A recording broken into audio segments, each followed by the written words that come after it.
आणि आता बातमी जरांगेंची आहे। येवल्याचा अलीबाबा आणि परळीच्या टोळीला आता नवा भिडू भेटलाय। वडेट्टीवार असं वक्तव्य या ठिकाणी मनोज जरांगेंनी केलंय। त्यावर छगन भुजबळ यांनीही जरांगेंच्या शिक्षणावरून त्यांच्यावर टीका केली। त्यावर सुद्धा मनोज जरांगेंनी पलटवार केलाय। पाहूया।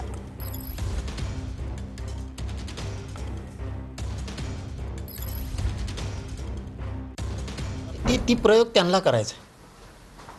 येवल्यावल्याचे शब्द आहेत ते परळीच्या टोळीनं घेतलेत आणि आता नवीन एक भिडू भेटलाय त्यांना। वडंटीवार साहेब यांच्या तोंडून ते फक्त ओढून घेतात, कारण ती तलवारीची, दांड्याची, कोयत्याची, शेरोशायरीतून तलवारीची आणखीन त्या बंदुकीची भाषा ही त्यांची आहे। त्यांना ते जातीय दंगली घडून आणायच्यात ही त्यांचा प्रयोग आहे। आम्ही तसे असतो तर गोरगरिबाला आम्ही आमच्या इतकंच सांभाळतो, जीव लावतो, गोरगरीब ओबीसीला सुद्धा।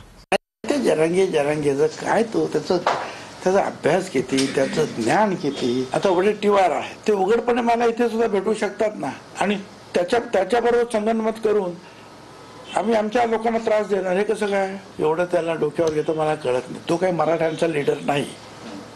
मराठ्यांचे खूप लीडर आहेत मोठे मोठे।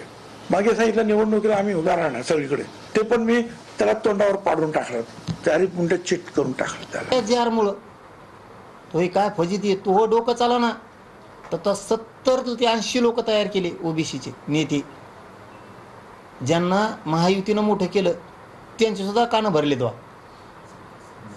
विरोधातल्या लोकांचे कानं भरले। तो अज्ञान कव्हर समजतो। बरं मी अज्ञानाची आडाणी आहे, काय करतो आता? जाऊन येतो माझ्या शाळा।